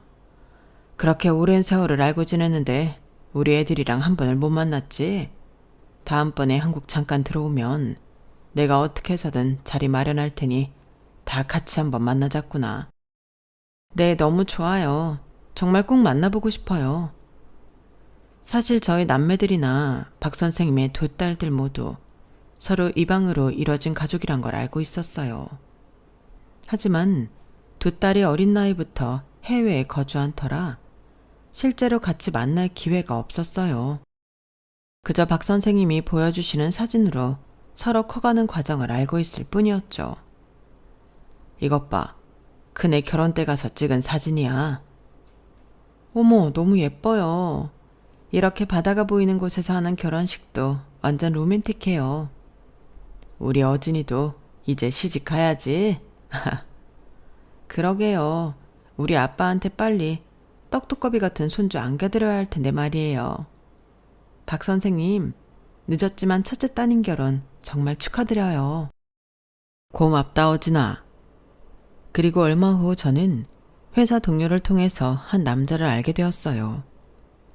훤칠하고 뽀얀 얼굴에 크고 긴 손이 아주 매력적인 남자였어요. 그 남자와는 처음부터 대화도 잘 통하고 맞는 구석이 많다고 느껴졌어요. 다행히 상대방도 저에 대해 좋은 호감을 갖고 있었고 저희는 얼마 지나지 않아 연인으로 발전하게 되었죠. 남자친구는 배려심 많고 좋은 사람이었어요. 그와 함께 있으면 항상 즐겁고 의지가 되었죠. 그래서인지 저는 그에게 제 가족 배경에 대해 숨기고 싶지 않았어요. 제 입양 사실과 남매들의 이야기를 했을 때 오히려 그는 제게 이렇게 말하더군요. 와, 아버님이랑 어머님이 정말 훌륭하신 분들이구나. 쉽지 않았을 텐데 너무 대단하시다. 그리고 너무 감사하네. 두 분 덕분에 이렇게 우리 어진이를 만나게 됐잖아. 어진이 부모님 빨리 만나보고 싶어. 좋아. 다음에 같이 인사드리러 가자. 근데 어진아, 나 궁금한 게 있어. 뭔데? 어릴 때 입양되었으면 지금 아빠 성으로 바꿀 수도 있었을 텐데 왜 아직도 이 어진으로 사는 거야? 둘째 언니부터 두 오빠들 그리고 나까지 우리는 모두 성씨가 달라. 그건 아빠 뜻이기도 했어. 아버님이? 우리는 이렇게 만나 한 가족이 되었지만 다른 한편으로는 우리의 뿌리를 잊지 말라고. 아빠 성으로 바꾸는 것보다 우리가 각자 주체적이고 소중한 사람이라는 걸 잊지 말라고 그러셨어. 우리가 입양으로 이루어진 가족이라는 걸 식구들 중 어느 누구도 창피해하지 않아. 어디 가서든 당당하게 말해. 우리는 이렇게 두 번째로 이뤄진 식구라고. 그렇구나. 들으면 들을수록 아버님이 진짜 멋진 분이신 것 같아. 우리가 억지로 아빠의 한시성을 맞추는 건 원하지 않으셨던 것 같아. 정말 쉽지 않은 일이셨을 텐데 존경스러워. 우리 아빠랑 엄마 정말 좋아. 하지만 모든 일이 다 그렇게 순조롭게 흘러간 것은 아니었어요. 어진아, 나 사실 너한테 말할 게 있어. 말해봐. 뭔데? 우리 엄마는 나랑 생각이 좀 다를 수도 있어서 미리 말해두는 게 좋을 것 같아. 엄마는 학벌, 출신, 명예 이런 것들을 좀 중요하게 생각하는 분이야. 나는 네 가족이 어떻게 이루어졌든 하나도 상관없지만 엄마는 조금 삐뚤게 보실 수도 있어. 혹시 그런 일이 생기더라도 내가 최대한 막을게. 어진이 너는 상처받지 않았으면 좋겠어. 준수 씨 어머니는 좀 생각이 다르시구나. 그럴 수도 있지. 사람마다 중요하게 여기는 게 다르니까. 그래서 내가 일찍이 집에서 독립한 이유도 바로 그런 거였어. 엄마랑 내가 사람을 보는 기준에서 너무 충돌이 많아서 많이 힘들었거든. 그랬구나. 미리 말해줘서 고마워. 혹시 나를 안 좋게 보신다 해도 어머님을 나쁜 사람으로 생각하지는 않을게. 이해해줘서 고마워. 남자친구와 저 둘 다 30대이기도 하고 많이 좋아해 서로 결혼을 원하고 있었어요. 가족들에게 남자친구에 대한 이야기를 전하고 정식으로 집에 인사를 오게 되었어요. 안녕하세요. 어진이 남자친구 고준수입니다. 반가워요. 어진이한테 말 많이 들었어요. 실제로 보니 훨씬 더 잘생겼네요. 내가 지금 몸이 좀 불편해서 앉아서 인사를 다 하네요. 미안해요. 이해해줘요. 아닙니다, 아버님. 지금 치료 중에 계시다는 말은 들었습니다. 얼른 쾌차하셨으면 좋겠습니다. 최근에 허리와 다리 상태도 안 좋아진 아빠는 휠체어 생활을 했어요. 항암도 100% 완전히 성공한 것은 아니어서 아빠의 몸 상태가 좋은 편은 아니었죠. 아버님, 어머님, 제가 어진이를 아주 많이 좋아합니다. 두 분께 어진이와의 결혼을 허락받고 싶어서 이렇게 왔습니다. 아이고, 준수 씨가 엄청 급했나 보네. 이렇게 앉자마자 결혼 얘기를 꺼내고. 아, 죄송합니다. 제가 실수를. 아니에요. 농담이에요, 농담. 아빠는 남자친구의 손을 잡으며 말했어요. 정말 고마워요. 우리 어진이 많이 사랑해줘서. 어진이 잘 부탁할게요. 그럼 허락해 주시는 건가요? 감사합니다. 감사합니다. 많이 아끼고 사랑해 주겠습니다. 아빠와 엄마는 남자친구의 듬직하고 믿음직스러운 모습에 안심이 된 것 같았어요. 엄마는 제 손을 잡고 눈물까지 글썽이셨어요. 우리 딸이 언제 이렇게 커서 시집을 다 간다고. 잘 커져서 고마워, 진아. 엄마, 그게 무슨 말이에요. 다 엄마랑 아빠 덕분에 제가 지금 있는 거잖아요. 잘 키워주셔서 정말 감사합니다. 남자친구가 인사 온 그날 우리 모두 기분이 너무 좋아 남매들과 다 같이 술도 한잔하고 노래방까지 가서 신나게 놀았어요. 어진아, 너희 식구 정말 다 좋은 분들이다. 나도 아주 오랜만에 이런 가족의 정을 느낀 것 같아. 우리 집은 들어가기만 해도 정적이 대부분인데. 우리가 결혼하면 우리가 또 새로운 가족이 되는 거잖아. 내가 잘할게. 고마워, 어진아. 며칠 뒤 저는 남자친구 집에 인사를 가기로 했어요. 남자친구에게 사전에 들은 어머니의 정보도 있고 해서 조금 긴장이 되더군요. 저희 왔어요, 엄마. 그래. 들어와요. 안녕하세요. 이어진입니다. 서글서글한 인상의 남자친구와는 다르게 매서운 눈매를 가진 그의 어머니의 시선이 머리부터 발끝까지 하나하나 다 꽂히는 것이 느껴졌어요. 이렇게 초대해 주셔서 감사합니다. 초대? 뭐 준수가 소개시켜줄 사람 있다고 해서 부른 거긴 한데 우리 애랑 결혼을 생각하고 있는 사이라고? 네, 서로 많이 좋아하고 있습니다. 예쁘게 봐주시면 좋겠습니다. 예쁘게 보고 안 보고는 뭐 좀 더 들어봐야 할 것 같고. 엄마. 남자친구는 계속해서 어머니에게 말조심을 부탁하며 안절부절을 했어요. 하지만 어머니는 신경 쓰지 않는 듯 계속해서 질문을 이어가더군요. 내가 말을 좀 놔도 되죠? 네, 말씀 편하게 하세요. 어진 씨는 대학은 어디 나왔을까? A대학 졸업했습니다. 그렇구나. 우리 준수는 그보다 높은 N대학 나온 거 알지? 네, 알고 있습니다. 직장은 어디 다니고? 지금은 외국계 기업에서 글로벌 마케팅 일을 하고 있습니다. 외국계면 영어는 좀 하겠네? 유학을 간 것은 아니라 유창한 실력은 아니지만 업무에 지장은 없을 정도로 하고 있습니다. 엄마, 무슨 사람 취조해요. 그만하세요. 얘는 우리 큰아들이랑 결혼하겠다는데 엄마가 이런 것도 못 물어보니? 남자친구는 역시 이럴 줄 알았다는 듯 고개를 절레절레 흔들었고 저는 괜찮다며 미소로 답했어요. 형제 자매는 다 대학은 나왔니?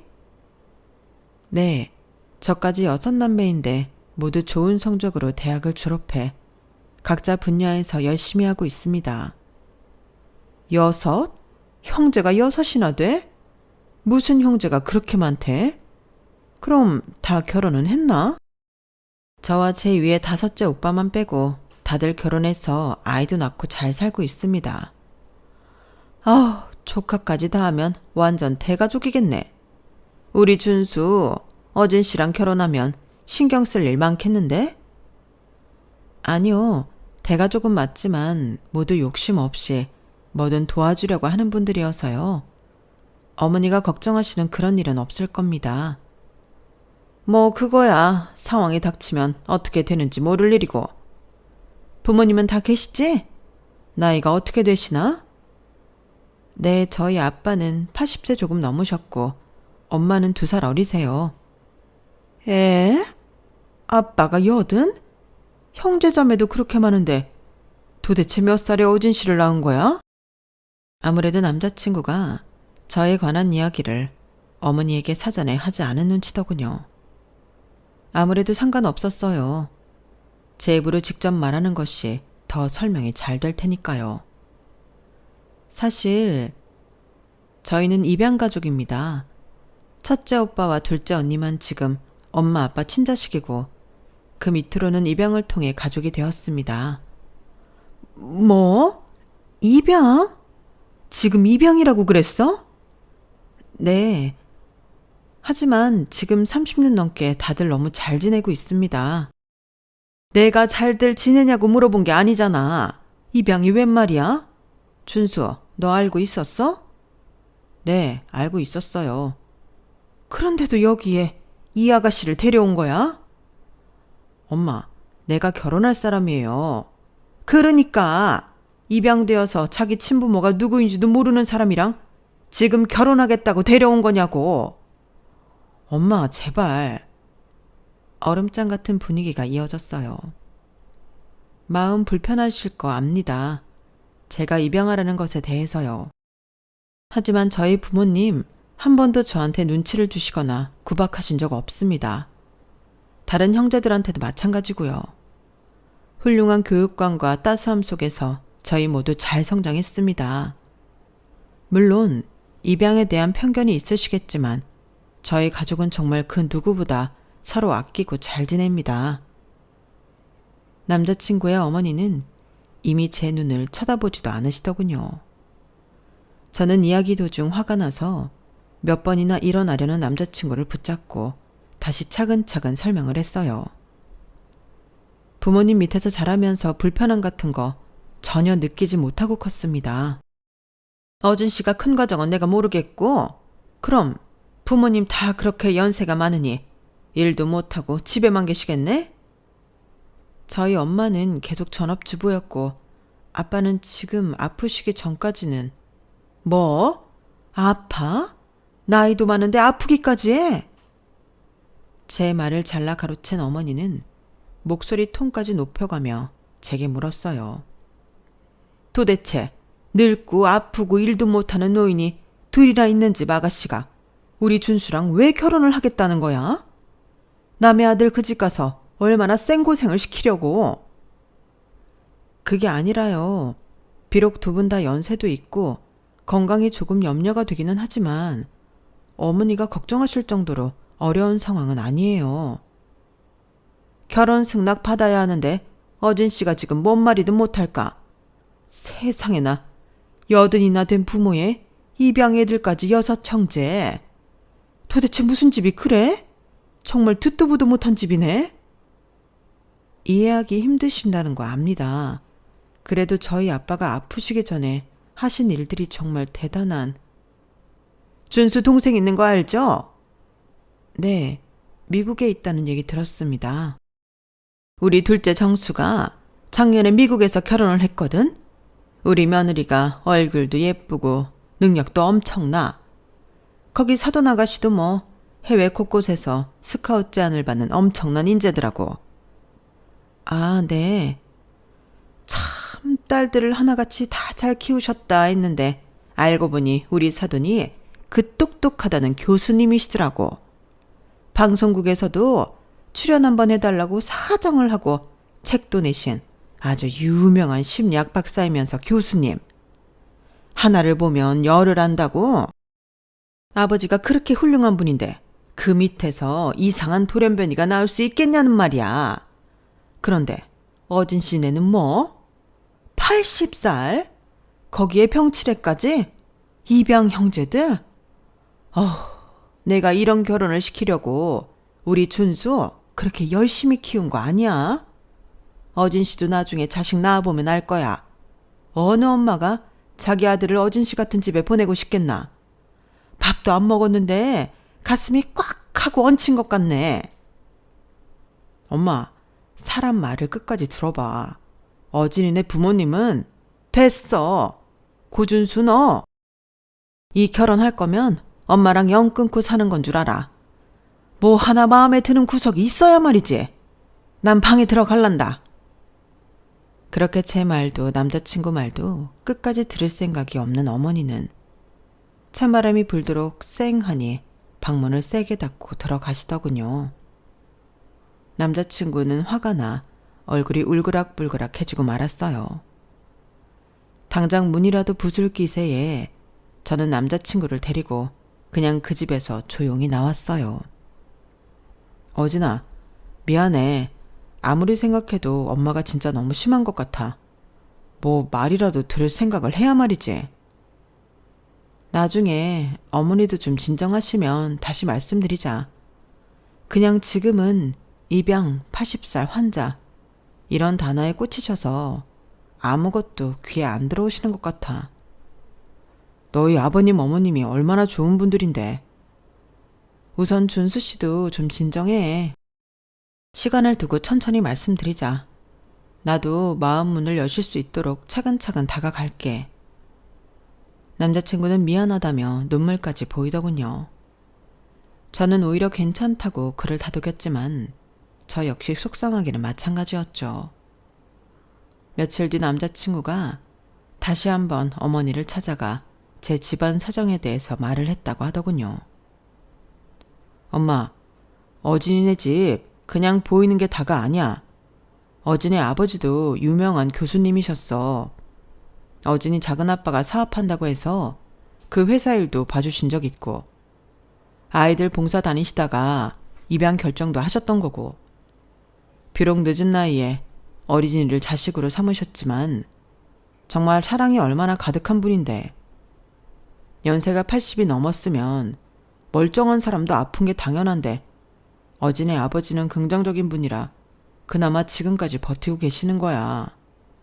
엄마는 왜 어진이 말은 하나도 들을 생각을 안 하고 인사 온 사람을 그렇게 무안줘? 어머니는 남자친구의 이야기를 가만히 다 듣더니 과거에 교수였다는 말에 살짝 움찔했다고 하더군요. 결국 한 방에 오케이 사인이 떨어진 것은 아니지만 정말 어렵게 남자친구 쪽에서도 결혼하라는 답을 얻었어요. 여기까지 오는 과정에 남자친구는 실제로 어머니와 손절하고 살겠다며 실랑이도 했었고 저희 가족 앞에서 무릎을 꿇며 죄송하다고 사과하는 등 많은 사건이 있었죠. 어쨌든 우여곡절 끝에 우리의 상견례 날이 되었고 저보다 엄마 아빠가 더 떨고 계시더군요. 벌써 시집장가 보낸 애들이 넷이나 되는데 왜 이렇게 어진이 상견례가 유독 긴장이 되지? 당신은 안 그래? 나도 그래. 여기까지 오기까지 너무 힘들어서 그랬나. 아휴, 만나지도 않았는데 벌써 지치는 느낌이야. 오늘 괜찮겠지? 오늘이 문제야. 고서방은 너무 좋은데 시어머니 자리가 저래서 괜히 우리 어진이 가서 고생만 하는 거 아닌가 몰라. 우선 잡은 약속이니까 오늘 가서 다시 한번 우리가 잘 봅시다. 이를 갈고 상견례에 나온 건 엄마 아빠도 마찬가지였어요. 사실 남자친구만 아니었으면 내 딸이 더 아까우니 당장 때려치우라고 했을 결혼이지만 남자친구가 워낙 우리에게 잘해 여기까지 온 거라고 봐도 모방했거든요. 상견례 장소에 도착하기 전 남자친구에게 전화가 걸려왔어요. 어진아, 약간 돌발 상황이 생겼는데 내 동생 정수랑 재수씨 얼마 전에 미국에서 들어온 거 알지? 이번에 한 달 정도 있다가 간다면서. 엄마가 오늘 우리 상견례 자리에 둘도 같이 가자고 하도 그래서 인원이 둘 늘 것 같아. 갑자기 이렇게 돼서 미안해. 아니야. 우리도 언니 오빠 같이 가는데 뭐. 준수 씨 동생 부부 한 번도 못 봤는데 이번 기회에 같이 보면 좋지. 난 괜찮아. 정말? 이해해줘서 고마워. 그리고 미안해. 나 10분 뒤에 도착이야. 이따 식당에서 봐. 어차피 가족끼리 다 만나면 좋은 자리고 해외에 있어 얼굴 보기 힘든 동생 내외가 마침 한국에 나와 같이 본다고 하니 저는 오히려 괜찮다고 생각했어요. 엄마와 아빠, 언니, 오빠에게도 이 사실을 알리고 식당에 들어섰어요. 남자친구 가족이 먼저 도착한 듯 했어요. 프라이빗 룸의 문이 열리고 저희 식구들이 인사를 하며 들어갔어요. 휠체어에 탄 아빠를 보며 남자친구 어머니는 못마땅한 얼굴을 하더군요. 안녕하세요. 어진이 애미 되는 사람입니다. 아, 예. 우리 식구의 인사를 떨떠름하게 받은 시어머니는 누가 묻지도 않았는데 옆에 있는 둘째 아들과 며느리부터 소개시키느라 바쁘더군요. 여기 미국에서 사는 우리 둘째네예요. 마이크로소프트 아시죠? 우리 아들이 거기 본사에 있고 여기 이 예쁜 며느리도 국제 변호사라서 엄청 바쁜데 이번에 저 보러 온다고 다들 힘들게 시간 빼서 온 거예요. 그렇군요. 아주 훌륭한 자제분들이시네요. 그런데 제가 사전에 이미 알고 오긴 했는데 어진 씨 부모님 두 분 실제로 뵈니까 더 나이가 있어 보이네요. 아, 부끄럽습니다. 휠체어라도 빨리 졸업하고 싶은데 그게 마음대로 안 되네요. 그때였어요.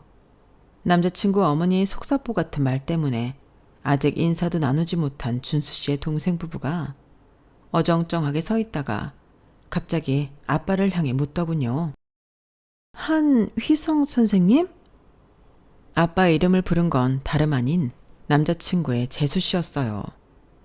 듣던 대로 정말 미인이었고 귀티가 줄줄 흘렀어요. 제가 한휘성이긴 한데 저를 아시나요? 그제서야 여자는 앞불스하는 얼굴로 고개를 숙이더군요. 우리 모두 남자친구의 재수 씨가 어떻게 우리 아빠를 아는 건지 놀란 눈으로 쳐다보고 있었어요. 여자는 자신이 뭔가 실수한 듯 눈치만 살피다 급히 룸 밖으로 뛰어나가더군요. 상황 파악이 안 돼서 다들 눈만 꿈뻑꿈뻑 거리고 있었어요. 아니, 제가 무슨... 여자의 얼굴이 아주 낯선 느낌은 아니었지만 어디서 만났는지 전혀 기억이 떠오르지 않았죠. 결국 그날 상견례는 이상한 사건으로 어설프게 마무리하게 됐고 저 역시 진짜 이 결혼은 안 되는 것인가 하고 슬픈 생각이 차오르더군요. 얼마 후 남자친구가 직접 집으로 찾아왔고 우리 식구들에게 진심으로 사과를 빌더군요. 그러면서 아주 놀라운 이야기를 들려주었어요. 아버님, 어머님, 그날은 정말 너무 죄송했습니다. 괜히 제 동생네 부부까지 와서 다시 한번 사과드립니다. 아니야, 고서방. 우린 괜찮네. 그런데 도대체 고서방 재수씨라는 분은 왜 그랬는지 물어봤어? 아버님 제자분 중에 박광자, 군자 성함을 가진 분이 있나요? 내 오랜 제자야. 지금도 연락하고 잘 지내고 있지? 그런데 박군은 왜? 저희도 이번에 알았습니다. 재수씨가 입양아라는 사실을요. 입양아? 준수씨, 그게 무슨 말이야? 박 선생님은 또 어떻게 알고? 재수씨가 박광군이라는 분의 큰딸이야. 이름은 박선하고 동생은 박현아로 같이 입양되었다고 하더라고. 뭐? 그럼 박군 딸이 고서방 재수씨였단 말이야? 세상에 이런 우연이? 생각해보니 박 선생님의 두 딸을 사진으로만 봤지 실제로 본 건 처음이라서 한눈에 알아볼 수 없었던 거예요. 박 선생님이 틈만 나면 딸들에게 아빠 사진을 보여주며 당신의 은인이고 저에 대해서도 이야기해줬던 것이에요. 아빠가 눈에 익은 선아 씨는 자신도 모르게 아빠의 이름을 불렀던 거죠. 더 큰 문제는 본인이 박 선생님에게 입양된 것임을 비밀로 하고 있었던 거예요. 박 선생님은 두 딸을 입양한 사실을 알리고 싶었으나 자녀들이, 특히 큰딸인 선아 씨는 마침 박 선생님과 성씨도 같고 해서 자신의 과거를 알리기 싫어했다는 것이죠. 하지만 사진에서 많이 본 아빠의 이름을 자기도 모르게 불렀고 아차 싶어 황급히 자리를 뜬 거예요. 자신이 입양하라는 것을 남자친구의 어머니를 포함해 남편에게도 말하지 않았던 것이에요. 그러다 어느 날 갑자기 들켜버리자 쏜살같이 어쩔 줄 모르고 식당을 뛰쳐나갔던 거죠. 만나보고 싶었던 박 선생님의 딸을 그런 자리에서 만나게 될 줄은 꿈에도 몰랐죠. 며칠 뒤 선아 씨와 박 선생님이 미안한 얼굴로 집을 찾아왔어요. 선생님, 어진아, 미안하구나. 우리 선아 때문에 그날 곤란했다고 말은 들었다. 정말 죄송합니다, 선생님. 저 때문에 불편을 끼쳐드려 죄송합니다. 박군, 이러지 마. 우리한테 미안할 게 뭐 있어. 그나저나 선아가 시댁에서 곤란하지는 않았는지 걱정이 되네. 네, 시댁에서도 제 사정을 이해해 주시고 제 사과까지 모두 받아주셨어요. 제 개인적인 욕심 때문에 정말 죄송합니다. 선아 씨와 박 선생님은 연신 머리를 조아리며 어쩔 줄 몰라 했어요. 선아는 제 딸이 된 순간부터 저와 성이 같다며 좋아했었어요. 어디 가서 친딸이 아니고 입양이 되었고 이런 사실을 밝히지 않아도 된다고 했거든요. 그런데 시댁에까지 밝히지 않았을 줄은. 선아 씨가 울먹이며 말했어요. 저는 진짜 제 아빠라고 생각해서 어디 가서 그런 얘기 하고 다니기 싫었어요. 하지만 한때의 어리석은 제 욕심에 이렇게 모두를 곤란하게 만들 줄은 정말 몰랐어요. 죄송합니다. 다들 숙연해지더군요. 그날 서로가 서로에게 미안한 감정은 말하지 않아도 다들 아는 것 같았어요. 누구도 잘못한 것이 없는데 모두가 고개가 들어지지 않더군요. 얼마 뒤 남자친구의 어머니한테 따로 만나자란 연락이 왔어요. 약속한 카페에 도착하니 전과는 사뭇 다른 화난 표정의 어머니가 저를 반기더군요. 어진 씨, 우선 내가 진심으로 사과할게요. 이번 일로 나도 반성 많이 하게 되었어요. 사람이 보이는 게 다가 아닌데 미안해요. 염치 없지만 어진 씨가 우리 준수랑 꼭 결혼해줬으면 해요. 그리고 어제 둘째 며느리 이야기 다 들었어요. 이제라도 그렇게 알게 된 것에 감사하며 우리는 둘째도 모두 받아들이기로 했어요. 전에 보였던 제 우악스러운 모습 잊어줘요. 앞으로 내가 어진 씨한테 더 잘해줄게요. 저보다 한참 어른인데도 제게 고개를 숙여 사과하고 잘못을 인정하는 모습에 저는 남자친구의 어머니를 다시 보게 되었어요. 그 후 몇 개월 뒤 저와 준수 씨는 많은 이의 축복을 받으며 부부가 되었고 행복한 신혼생활을 시작했어요. 선아 씨, 아니 동서는 서방님과 미국에 돌아가 다시 새 출발을 했고 2달 뒤 또 한국에 나오면 그때는 저희 가족 박 선생님까지 다 같이 만나기로 했어요. 서로 모른 채로 살 수도 있었던 인연인데 이렇게 연결된다는 게 너무 놀랍지 않나요? 아직 휠체어를 벗어나지는 못했지만 하루하루 즐겁게 보내시려고 하는 아빠를 보며 저는 가슴 깊이 감사함과 따스함을 다시 한번 느껴요. 지금의 엄마와 아빠가 안 계셨다면 이런 행복도 알 수 없었겠죠. 글을 마치면서 오늘도 사랑하는 가족들을 만나러 갈까 해요. 제 이야기는 여기까지예요. 들어주셔서 감사합니다. 사랑하는 가족들과 행복하시길 바랍니다. 여러분, 사연 댓글에 응원과 현명한 조언 부탁드려요. 좋아요와 구독은 저에게 큰 힘이 됩니다. 오늘도 좋은 일 가득하세요.